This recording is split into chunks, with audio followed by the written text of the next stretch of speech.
नमस्कार साथियों, स्वागत है आपका आपके YouTube चैनल वेद पाठशाला की पाठशाला में। आप सीख रहे हैं हमारे साथ आर्टिकल में हम लोगों ने इससे पहले इंट्रोडक्शन में पढ़ा और इंट्रोडक्शन में हमने ये भी जाना कि ए और एन का प्रयोग कैसे किया जाता है।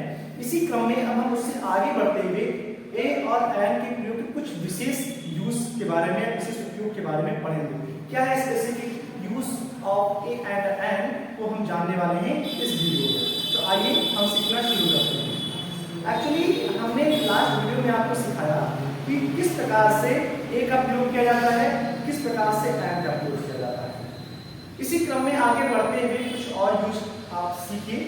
जैसे मान लीजिए कभी कभी हमें देखने को क्या मिलता है कि इंग्लिश में कोई सेंटेंस लिखा होता है और वो वॉवेल से स्टार्ट होता है। जैसे सुनिए, मैंने कहा इंग्लिश में कोई सेंटेंस लिखा होता है वो वॉवेल से स्टार्ट होता है, बट उससे पहले ए का प्रयोग किया जाता है। सर क्यों? हाँ, तो यही बताने के लिए मैं इस बात का जिक्र कर रहा हूं।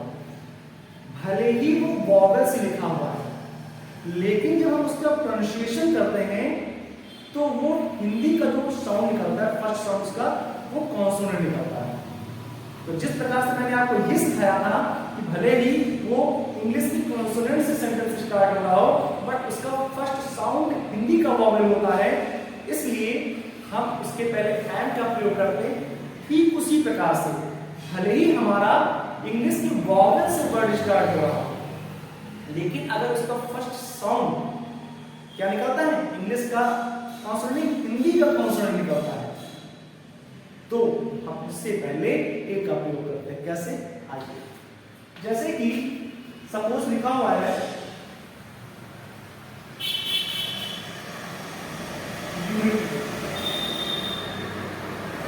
अब यूनिटी देखिए, यू, अगर हम इंग्लिश की बात माने तो इंग्लिश में यू हमारा क्या होता है? वॉवेल होता है। मैं बताया आपको, जैसे आपने इंग्लिश के vowel A, E, I, O, you, ये हमारे इंग्लिश के वॉवेल्स होते हैं। बोलिए, हाँ होते हैं सर, ठीक है। तो भले ही हमारा यू से स्टार्ट हो रहा है, यू से, भले ही हमारा इंग्लिश का वर्ड कि इंग्लिश के वॉवेल से स्टार्ट हो रहा हो, बट अगर हम उसका प्रोनाउंसिएशन जब करते हैं वो क्या निकलता है, हिंदी का कॉन्सोनेंट निकलता है, फर्स्ट साउंड, तो हम उससे पहले एन का प्रयोग ना करके ए का प्रयोग करते हैं। जैसे हम इसे जब रीड करेंगे, इसका प्रोनाउंसिएशन से करेंगे तो क्या बोलेंगे? यूनिटी। क्या बोलेंगे? यूनिटी। बोलेंगे यू, बोलिए यूनिटी। तो यह क्या है हमारा? यह हमारा क्या है? यह हमारा कॉन्सोनेंट। तो भले ही वॉवेल से स्टार्ट हो रहा है, तो फर्स्ट साउंड कॉन्सोनेंट से स्टार्ट हो रहा है, इसलिए इसके पहले एन ना ला करके हम ए लाएंगे। यूनियन, यू से स्टार्ट हो रहा है लेकिन यूनियन, या हिंदी में यू, तो इसके पहले भी क्या आएगा? ए आएगा। आया नहीं आएगा? बोलिए यूनिवर्सिटी। भले ही वॉवेल इंग्लिश का आया है यू, लेकिन देखिए इसका साउंड क्या निकल रहा है? यू। तो क्या आएगा इससे पहले? ए आएगा। समझ तो आ रहा होगा ना? तो जब कभी भी आपको क्या देखने को मिले, दो बातें ध्यान रखिएगा। पहली बात ये कि हमने यूनिवर्सली बोल दिया क्या कि कभी भी अगर इंग्लिश के वॉवेल से भले ही हमारा वर्ड स्टार्ट हो रहा हो काउंटेबल नाउन, लेकिन अगर उसका फर्स्ट साउंड हिंदी का कॉन्सोनेंट निकलता है, तो हम उस कंडीशन में उससे पहले एन लगा करके ए ही लाएंगे।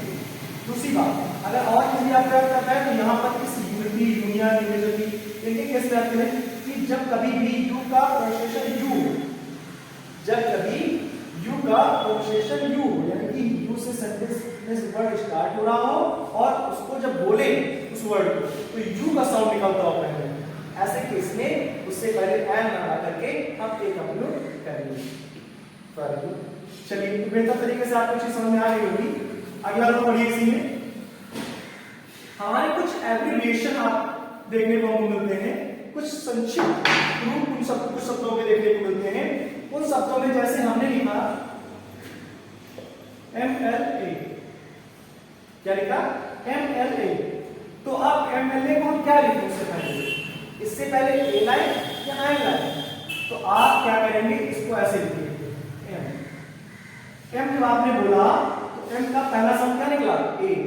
तो भले ही ये इंग्लिश की कॉन्सोनेंट से स्टार्ट हो रहा है, लेकिन जब आप उसको प्रोनाउंस करते हैं, इसका प्रोनाउंसिएशन करते हैं, तो प्रोनाउंसिएशन में हिंदी का वॉवेल फर्स्ट साउंड निकलता है।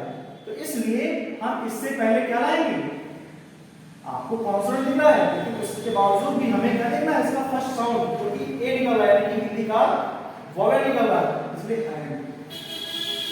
बच्चे ही गलती करेंगे, ए एम एल ए लिख देंगे। इसी प्रकार हमने लिखा एमपी। अब आप क्या करोगे, सर ये तो कॉन्सोनेंट से एम से स्टार्ट हुआ है, इसमें से पहले क्या आएगा, बस ये मिस्टेक करोगे आप बोलिए इसको क्या बोलोगे, एम क्या निकला पहला साउंड ए, इसलिए क्या आएगा इससे पहले एन आएगा। बोलिए एम ए। आपने क्या किया है सर, आपने एम ए किया है, तो एम ए आप बोलते सर एम आया है इसलिए ए आना चाहिए, रॉन्ग। एम आया है अर्थात ए आया है, इसलिए से पहले क्या आएगा, एन आएगा, right. LLB, LLB sir L आया है, दैट्स व्हाई कॉन्सोनेंट है, ए आएगा, रॉन्ग। एल अर्थात ए आया है, इसलिए क्या आएगा, एन आएगा। क्लियर हुआ? तो इस तरह से आप देख रहे हैं कि तमाम सारे ऐसे एब्रिविएशन प्रयोग किए जाते हैं, तो देखने में तो कॉन्सोनेंट लगते हैं, लेकिन जब हम उनका प्रोनाउंसिएशन करते हैं तो उनका फर्स्ट साउंड जो निकलता है वो वॉवेल का निकलता है। और क्योंकि फर्स्ट साउंड वॉवेल का निकलता है, इसलिए हम उससे पहले ए का प्रयोग ना करके एन का प्रयोग करते हैं।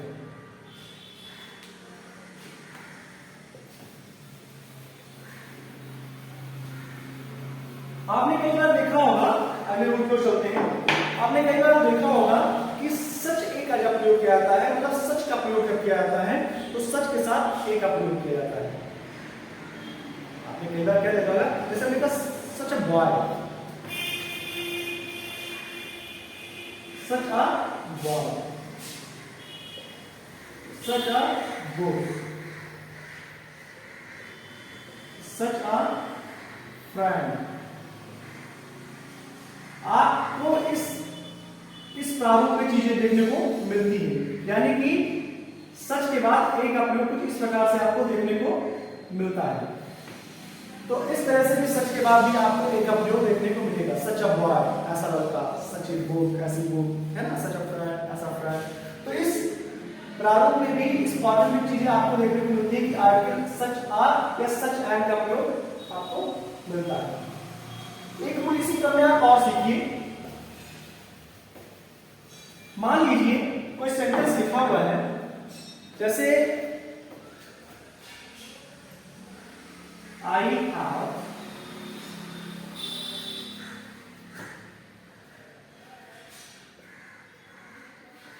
Have honest friend, I have honest friend. मेरे पास एक कैसा फ्रेंड है, ईमानदार फ्रेंड है। तो प्रश्न उठता है सर यहां पर ए फिल करें या एम फिल करें, यहां पर ए फिल करें या एम फिल करें? जाहिर सी बात है, आप कहोगे सर आपने तो सिखाया है यहां पर एम लाना, ठीक है एम ले आइए। फिर हम कहते हैं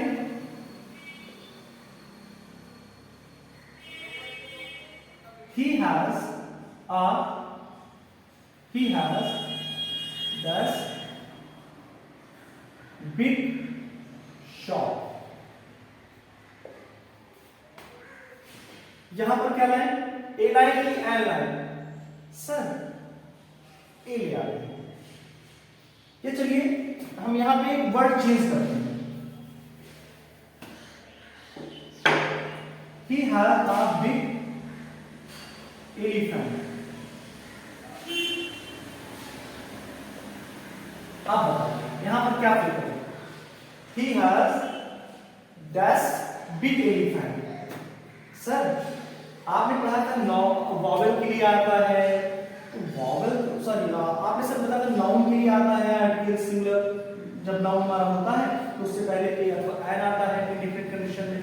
सर यहाँ पर हमारा जो नाउन है सर वो एलिफेंट है सर, और उससे पहले देखिए सर ई आ रहा है, और जब हम इसका प्रोनाउंसिएशन कर रहे हैं तो एलिफेंट सर उसका फर्स्ट साउंड भी क्या निकल रहा है सर, ए निकल रहा है, तो सर यहाँ पे एन आना चाहिए। वेरी गुड, नहीं, यही पे आप मिस्टेक करेंगे। जब कभी भी किसी नाउन से पहले कोई एडजेक्टिव आ जाए, क्या आ जाएगा, कोई एडजेक्टिव आ जाए, तो हमारा जो वॉवेल है हमारा वो, या यूं कह लीजिए कि जो हमारा आर्टिकल है वो हमारे नाउन पे डिपेंड ना करके बल्कि हमारे एडजेक्टिव के साउंड पे डिपेंड करता है। किस पे डिपेंड करता है, एडजेक्टिव। तो एडजेक्टिव का साउंड हमारा पहला क्या निकल रहा है, बिग, यानी कि बा निकल रहा है, राइट। तो इसलिए यहां पर एन लगा करके ए का प्रयोग किया जाएगा, राइट। तो आशा है आपको बेहतर तरीके से चीजें समझ में आ रही होंगी, आप अच्छे से आर्टिकल सीख पा रहे हैं, आपने ए और एन का प्रयोग बहुत बेहतर तरीके से सीख रखा है। अब आप कहीं पर भी ए और एन का प्रयोग में मिस्टेक नहीं करने वाले। एक एग्जांपल में आपको और सिखाना चाहूंगा, मुझे याद आ रहा है कि ये भी बहुत पूछा जाता है। जैसे मान लीजिए मैंने लिखा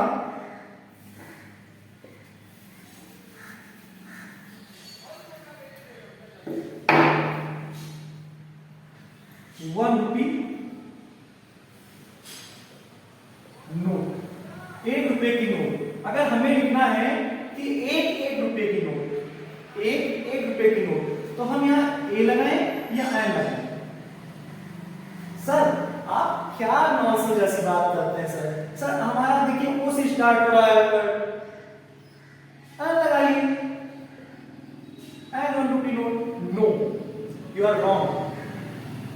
मैंने आपको सिखा रखा है कि भले ओ से स्टार्ट हो रहा है, भले ही इंग्लिश की वॉवेल से स्टार्ट हो रहा है, लेकिन नहीं, हम इसे पढ़ेंगे क्या, रीड क्या करेंगे, 1। क्या पढ़ेंगे, 1। आप मुझे बताइए जरा, जो वाह वर्ड है हमारा वो वॉवेल है या कॉन्सोनेंट?